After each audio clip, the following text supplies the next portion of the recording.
দেখেন, যখন আমরা টেস্ট সিরিজটা খেলা শুরু করলাম, মানে আমরা যেহেতু মোটামুটি সবাই, আমি যেহেতু বা আমরা কয়েকটা প্লেয়ার আছি যারা টেস্ট থেকে আছে, সো আমরা টেস্ট ক্রিকেটও খুব ভালো ক্রিকেট খেলেছি এখানে। তারপর ওয়ান ডে ফরম্যাটেও আনফর্চুনেটলি আমরা জিততে পারিনি, বাট আপনি যদি দেখেন আমরা ওয়ান ডে ক্রিকেটটা খারাপ খেলিনি। তো ওই ধারাবাহিকতা একটা মাথায় ছিল, সবারই মাথায়, যে আমরা ভালো ক্রিকেট খেলতেছি বাট জয় পাচ্ছি না। আমার মনে হয় ওই বিশ্বাস তো সবার ভিতরেই ছিল।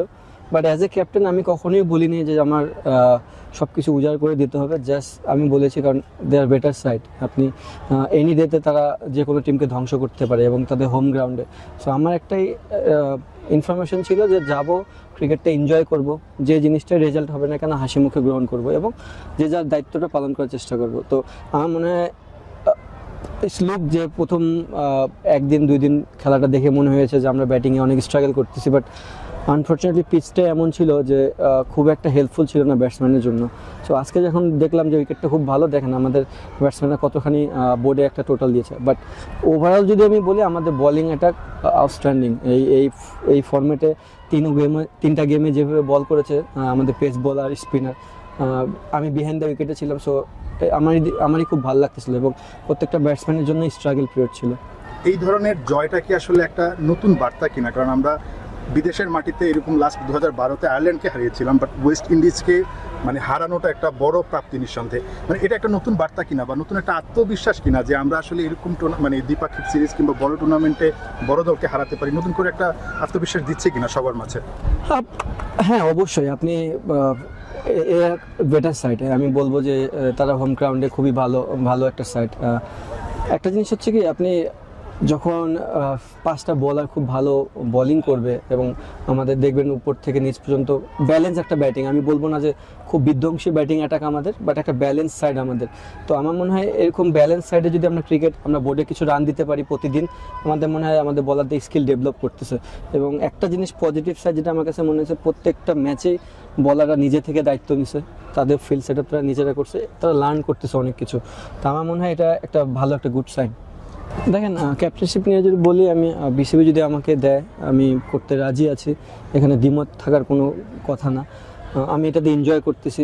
হ্যাঁ, যে জিনিসটা বললেন যে বলাররা যদি আপনাকে খুব ভালো বল করে দেয় বিহাইন্ড দ্য উইকেটে, আমার জন্য কাজটা অনেক ইজি। আর যেটা আমি বললাম যে আমার বলাররা এখন নিজে থেকে জানে তার ফিল্ড সেট আপ কী করতে হবে, সো আমার জন্য কাজটা অনেক ইজি। হ্যাঁ, বাট মাঠে আমি হয়তো অনেক ডিসিশন নিই, যে জিনিসটা আমি এতদিন ক্রিকেট খেলে আমার অভিজ্ঞতা থেকে আমি যে ডিসিশনগুলো নিই এবং বলাররা যেভাবে তাদের স্কিল শো করতেছে, মাঠ চালানোটা আমার জন্য অনেক ইজি। আর ব্যাটিংয়ের যে জিনিসটা বললেন, আমি চেষ্টা করতেছি। আই থিঙ্ক এটা এমন না যে দেখেন, একটা ব্যাটসম্যান অনেক সময় হয় কি, যখন একটু খারাপ যায়, যেহেতু তিনও ফর্মেট খেলছি লাগাতার একটু খারাপ চলে গেছে, বাট আমি চেষ্টা করতেছি, যেহেতু সালাউদ্দিন স্যারের সাথে কাজ করতেছি, আমার মনে হয় সালাউদ্দিন স্যার অনেক হেল্পফুল হেল্প অনেক করতেছে। যে আমাদের একটা জিনিস হচ্ছে কি, প্রত্যেকটা প্লেয়ার স্যারের সাথে অনেক ফ্রি এবং স্যার খুব ছোট থেকে সবগুলো প্লেয়ারকে চিনে। তো এই জিনিসটা ব্যাক অফ দ্য মাইন্ডে আমাদের অনেক হেল্প করতেছে, যে স্যারের সাথে কথা বললে অনেকটা হেল্প, মানে ক্রিকেটিং বিষয়ে জিনিসগুলো অনেক হেল্প হয়ে যাচ্ছে। তো আমিও স্যারের সাথে কথা বলতেছি, আমার মনে হয় খুব তাড়াতাড়ি এটা থেকে বের হয়ে আসতে পারবো। দেখেন, আমি স্যারের সাথে অলওয়েজ একটা ডিসকাস করি যে ম্যাচ হারা 1 রানে হারাও যায়, 100 রানে হারাও একই জিনিস। তো আমার কথা হচ্ছে, আমি যদি আমার টিমরে যদি আমি ব্যাটিং করি আগে আর উইকেট যদি ভালো থাকে, আমি যদি আমার বলারদেরকে ওই অপরচুনিটি না দিই, যে একটা ভালো টোটাল না দিতে পারি, তাহলে আমি হয়তো বা দিন শেষে দেখা যাবে কি যে ম্যাচ হেরে গেলাম। আমার কথা হচ্ছে যে যখন টি20 ফর্মেটটাই অ্যাটাকিং ক্রিকেট, পুরো ওয়ার্ল্ড এইভাবেই খেলতেছে, আমার কথা হচ্ছে বেস্ট চান্স একটা বলারকে সুযোগ দেওয়া। আপনি দেখবেন আজকের উইকেটটা খুব একটা মানে বলিং ফ্রেন্ডলি উইকেট ছিল না। আমরা যেভাবে ব্যাটিং করেছি প্রথম থেকেই, মানে ইমন অনেকদিন পর ক্রিকেট খেলতে আসে, যে স্টার্টটা দিয়েছে এটা অ্যামেজিং এবং প্রেশারটা অনেকটা রিলিফ করে দিয়েছে ফার্স্ট পাওয়ার প্লেতেই।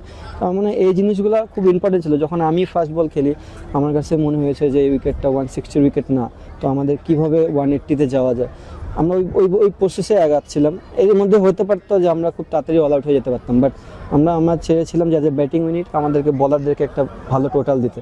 বাট বলাররা শো করেছে যে কোনো উইকেটে তারা ভালো বল করতে পারে।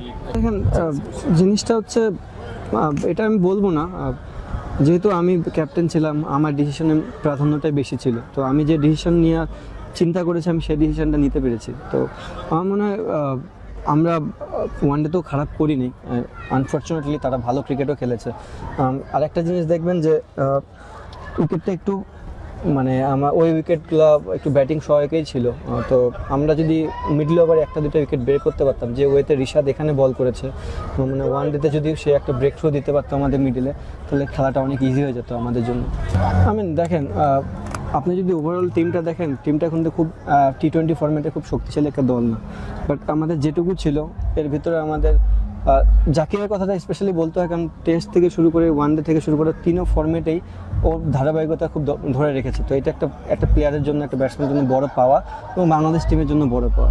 আর শামীমের বিষয়টা, শামীম লাস্ট যদি আপনি দেখেন ডোমেস্টিক প্লাস হচ্ছে এই টিমের যে খেলাগুলো খেলেছে ওগুলোতে পারফর্ম করেছে। আমার মনে হয় তার ভিতরে একটা কনফিডেন্স ছিল, আর জাকিরের কনফিডেন্স তো টেস্ট থেকেই কন্টিনিউ করেছে। আমার মনে হয় এটা অবশ্যই বাংলাদেশ টিমের জন্য বড় পাওয়া, যে আমরা লোয়ার অর্ডারে এখন পাওয়ার হিটার মানে খুঁজে পাচ্ছি, এবং আরও ডেভেলপমেন্টের জায়গা আছে, বাট আমার কাছে মনে হয় এখন পর্যন্ত এটা বড় পাওয়া। দেখেন, যদি ওভারঅল যদি কোচিং স্টাফের কথা বলি, সবাই অনেক ফ্রেন্ডলি। যেহেতু আমাদের নতুন কোচ এসেছে, উনি অনেক ফ্রেন্ডলি। সবচেয়ে বড় ডিসিশন যে জিনিসটা আমার খুব ভালো লেগেছে, যে উনি কখনো প্লেয়ারদের উপর চাপাই দেন না। আমরা যেহেতু অনেক দিন ধরে ক্রিকেট খেলতেছি, আমাদেরও কথার মূল্য আছে, সো উনি এই জিনিসটা গ্রহণ করে। আর সালাউদ্দিন স্যারের বিষয়টা যেটা বললাম, যে আমরা ম্যাক্সিমামই স্যারের হাত ধরে কোথাও না কোথাও খেলেছি, এবং স্যার আমাদেরকে খুব ভালো মতনই চিনে। তো আমার মনে হয় কনভারসেশনগুলো খুব ভালো হচ্ছে ড্রেসিং রুমে, এবং স্যার খুবই ফ্রেন্ডলি একটা মানুষ, যার সাথে আপনি সব ধরনের কথা বলতে পারবেন। তো কেউ যদি আন্ডার প্রেশারও থাকে কখনো, সে এখান থেকে বের হয়ে আসতে পারে। তো